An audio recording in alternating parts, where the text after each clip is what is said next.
আসসালামু আলাইকুম। সবাই কেমন আছেন? আশা করি ভালো আছেন। আমিও ভালো আছি। এখন আপনাদেরকে যে গল্পটা বলবো সেটা কোনো নাটক বা মুভির গল্প না। এটা আমার জীবনে ঘটে যাওয়ার একটি ঘটনা আপনাদের সাথে শেয়ার করতে চাই। আমি স্কুলে লেখাপড়া করি। আমার বয়স যখন 12 বছর বয়স, আমি তখন ক্লাস 8-এ পড়ি। এখন পরিবারের সবাই একটু ব্যস্ত থাকে কাজ কামে, আর আমাদের যে স্কুলটা ওইটা অনেক দূরে। আসা যাওয়ার জন্য গাড়ি ছাড়া আসা যাওয়া করা যায় না, হাইটে আসলে অনেক দেরি হয়ে যায়।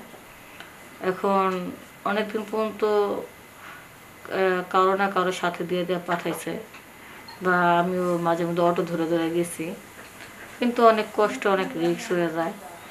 এখন দেখা গেল আমাদের অটোতে গেলে যে পারে নামা দেয়, এই পার থেকে আবার ওই পারে যাইতে হয়। তো ওই পারে গেলে দেখা গেল আবার থাইমা আবার ওই পারে যাইতে হয়, যাই আবার অটো নিতে হয়, অনেক খুব ঝামেলা। পরে বাবারে বললাম, তো বাবা চিন্তা করলো যে মেয়ের জন্য একটা ভালো একটা সিএনজি ড্রাইভার রাখি, যারা সিএনজি চালায় এদেরকে বলবে এই টাইমটা, শুধু এই টাইমটু তোমার এই মানে স্কুলে দিয়ে আসে, আনা নেওয়া করে।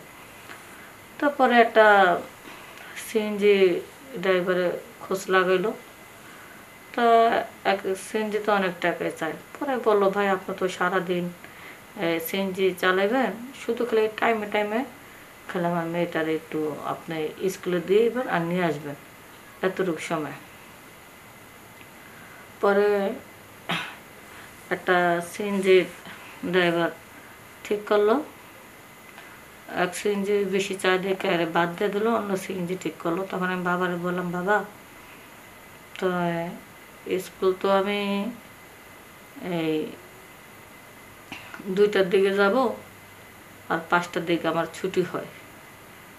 এখন ওই 5টার পরে আমি 2 ঘন্টা ম্যাডামের কাছে মানে ওই প্রাইভেট পড়তে চাই। তো আমি চেয়েছিলাম যে প্রাইভেট পড়াটা হলো একবারে সন্ধ্যার পরে নিয়ে আসলো আর কি, সন্ধ্যার দিকে। তো স্কুলের সাথে আবার ম্যাডামের বাসা ছিল, তো আমাকে স্কুলে নামায় দিয়ে আসতো। এর সাথে টাকা পয়সা ডিল হয়ে গেছে গা। আর ওই সিএনজি ড্রাইভার আমাদের বাড়ির কেউ না, আশেপাশে কেউ না, তবে একজনের ওই গ্যারেজের সাথে যোগাযোগ করছিল।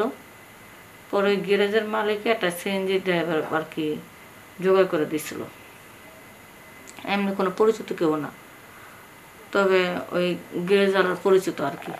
পরে জোগাড় করে দিছিল। এখন এই 2টার দিকে যাই, দুপুরে খাওয়া দাওয়া কইরা যার পরে ম্যাডামের স্কুলে লেখাপড়া শেষ করি। তারপরে 5টা যখন বাজে ম্যাডামের সাথে আমি তাদের বাড়িতে যাই, যা কোচিং করি। কোচিংয়ে শেষ হয় সন্ধ্যা দিয়ে, তো সন্ধ্যা আজানের সময় বের হই না, 5টা থেকে 6টা 7টা আজান দেয়। আজানের শেষে আমি বের হই। তখন ওই সিএনজিওয়ালা আমাকে নিয়ে বাড়িতে আবার দিয়ে যায়। তো এইভাবে প্রতিনিয়ত দিয়ে যেতেছে, ইয়ারতেছে আনতেছে। তো দিতে আনতে একদিনকা আমাকে বলতেছে যে এই জানো, এখানে একটা মেলা হয়েছে, অনেক সুন্দর মেলা, চলো তোমারে মেলা ঘুরাইতে নিয়ে যায়, তুমি কি যাবা? তখন আমি বললাম, মেলা হয়েছে, মেলা ঘুরতে নিয়ে যাবেন, আচ্ছা ঠিক আছে। আমার তো মেলা ঘোরা খুব শখ, কিন্তু মেলা তো অনেক খরচ, ব্যাপার স্যাপার, আমি এত টাকা পয়সা কোথায় পাবো? পরে বললো, টাকা পয়সা যা লাগে আমি দেবো, তুমি যাবা কি না বলো। পরে আমি বলছি ঠিক আছে, তাহলে বাসা থেকে একটু আগে ভাগে বের হবো, সকাল সকাল টাইমে সারাদিন মেলা ঘুরা আমি দুপুরের বেলা স্কুলে যাবো। বই টই নিয়ে আমি সকালবেলা বেরিয়েছি। 10টার দিকে আমার লোকটা নিয়ে এসে তো আমাকে মেলা ঘুরাইতেছে, নাগরদোলা চরকিতে সবটায় আমার ঘুরাইতেছে। ঘুরানোর পরে আমার এত ভালো লাগছে। আমার বয়স অল্প বয়স, আমি তার অন্য চিন্তা ভাবনা করি, 12 বছর বয়স, কিন্তু ওই সিএনজি ড্রাইভারটা একটু বয়স বেশি, মধ্যবিত্ত লোক। তো এত যখন যেটা মন চায় চরকিতে উঠতেছি, সম্পূর্ণ খরচ দিচ্ছে, যখন যেটা মনে চায় সেটা খাচ্ছি, সেই খরচ দিচ্ছে। এখন সে আমাকে দিনভর ঘুরেতেছে, আমার কাছে খুব ভালো লাগতেছে। ভালো লাগলো মতো তখন আমি বললাম যে মামা আপনাকে অনেক ধন্যবাদ। আমি যেহেতু মামা মামা বলি, অনেক মজা পাইলাম। আসলে আমার বাবা মেলা আনে না, তারা তেমন একটা সময় পায় না। কয় কি আজকে তো মেলা, আমার দ্বারা আরও সুন্দর সুন্দর জায়গা আছে, তোমাকে সেখানেও ঘুরাতে নিয়ে যাব। তখন বলছে কি বলেন সত্যি? কহ এত সুন্দর সুন্দর জায়গা, যেমন পার্ক আছে, সেখানে শুধু ফুলের গাছগাছালি, গ্রান, আর অনেক সুন্দর আয়োজন করা আছে, সুন্দর জায়গা। তো আমি বলছি যে তাহলে আমাকে সেখানে নিয়ে যান। শোনো, স্কুলের পড়া বাদ দিয়ে কোথাও নেওয়া যাবে না। যদি তোমার বাবা খবর পায় যে তুমি স্কুলে যাও নি, তাহলে তুমি কোথায় গিয়েছিলা? তো বাড়ির থেকে যখন জানতে পারবে তুমি লেখাপড়া বাদ দিয়া বিভিন্ন মেলায় ঘোরাফেরা বা খেলাধুলা করতেছো, তাহলে অবশ্যই তোমার মা তোমাকে বকা দেবে, আর আমাকেও তোমাকে নিয়ে আসতে দিয়ে আসতে দেবে না, আমার উপর দায়িত্ব দেবে না। তার চেয়ে লেখাপড়া আগে শেষ করতে হবে। তখন বলছি ঠিক আছে, আগে স্কুল শেষ হোক, কোচিং পড়া শেষ হোক, তারপরে যাব। তো আজকে মেলা গেলাম। তো এইভাবে আরও কয়েকদিন স্কুলে যাচ্ছি, আনছি, আমাকে ঠিক মতো নিচ্ছে দিচ্ছে, আবার ফাঁকে ফাঁকে একটা আইসক্রিম কিনা দেয়, একটা জুস কিনা দেয়, অনেক খাবার দাবার সে আমাকে কিনা দেয়। কিন্তু সে গাড়ি ভাড়া নিচ্ছে, অথচ আবার যে টাকা ভাড়া পায় তার চেয়ে বেশি টাকা আবার আমার পিছনে ভাঙে। আমি বুঝতে পারছিলাম না যে সে কেন এত ভাঙে। পরে একদিন সন্ধ্যার সময় তো আমার স্কুলের কোচিং শেষ হয়। তো সন্ধ্যার সময় আমি যখন আসব, তখন আমাকে বলতেছে শোনো ঝুমা, আজকে একটা নতুন পার্ক আছে, চলো আমরা ওই পার্কে ঘুরতে যাই। পরে আমি বললাম আমার বাবা তো কাজের থেকে রাত্রেবেলা চলে আসবো, এখন যদি সন্ধ্যা হয়ে গেছে, এখন যদি বাসা না যাই তাহলে তো বাবা বকা দেবে। তোমার বাবা তো রাত 10টা বাজে কাজের থেকে আসে, তোমার মাও রাত 10টা বাজে আসে কাজের থেকে। আচ্ছা ঠিক আছে, সমস্যা নেই, তোমার বাবা মার আসার আগেই আমি তোমাকে বাড়িতে রেখে আসবো। আমি বলছি ঠিক আছে। পরে আমার কী করলো, সন্ধ্যার দিকে পার্কে নিয়ে গেলো। আর সন্ধ্যার দিকে পার্কে নিয়ে যাওয়াটা তো বুঝতেই পারছেন, পার্কে কি কখনো ভালো মানুষে যায় সন্ধ্যার পরে? তখন তো তাদের মনের ভিতরে যে অন্য নেশা ছিল সেটা তো আমি বুঝতে পারিনি, কারণ আমি কখনো পার্কে ঘুরিনি কা, আর আমি একা কখনো চলাচলতে করিনি কা। 12 বছর বয়স হলে কী হইব। তবে দুনিয়ার ব্যাপারেও জানার অভিজ্ঞতাটা আমার খুব কম। ঠিক আছে, ভালো মানুষের মধ্যে যে মুখোশধারী শয়তান লোকা থাকে সেটা তো আমি জানতে পারিনি কা।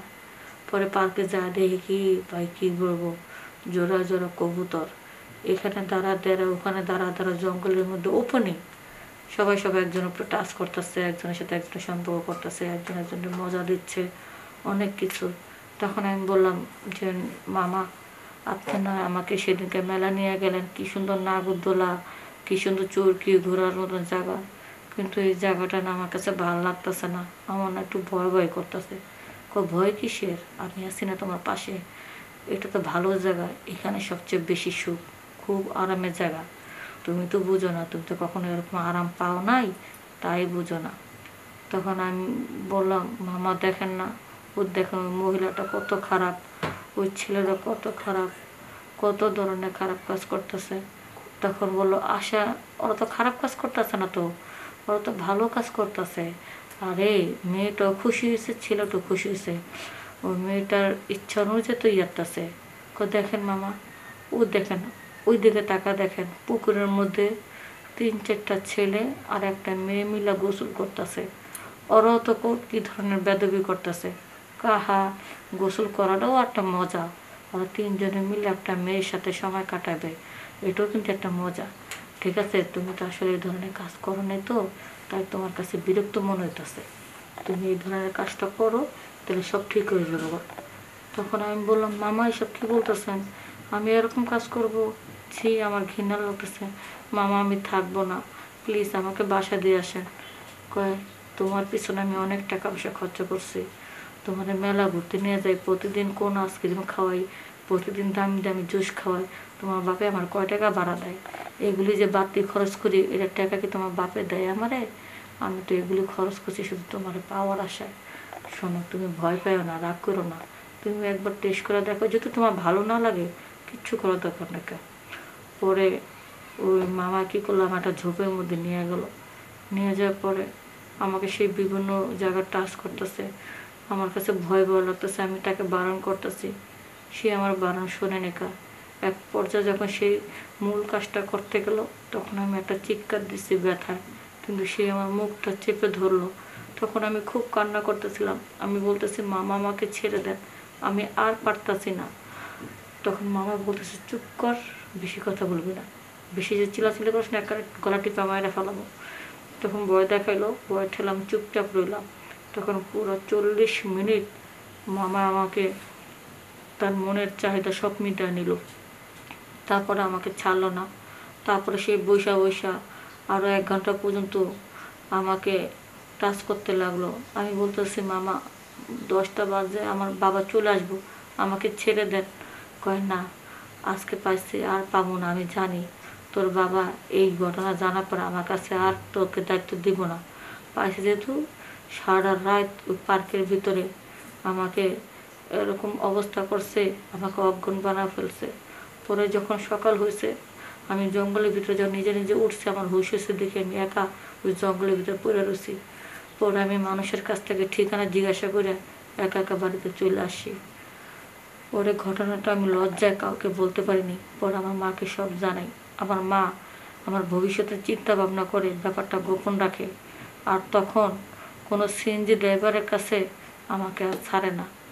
তখন চিন্তা করে যে মা, দরকার পড়লে তোরা স্কুলের পাশে আমরা রুম নেব ভাড়া, তো যেন একা একা যাইতে সুবিধা হয়। এই জন্য আপনাদেরকে বলতেছি, মেয়েকে স্কুলে পাঠাবেন, মেয়ের সুবিধা অনুযায়ী আপনাদের বাসা বাড়ি রাখবেন। দূরে স্কুল যদি হয়, কারোর কাছে যুবতী মেয়ে একা ছাড়বেন না। আর স্কুলের পাশে যদি আপনাদের বাসাটা হয় আরও বেশি ভালো হয়।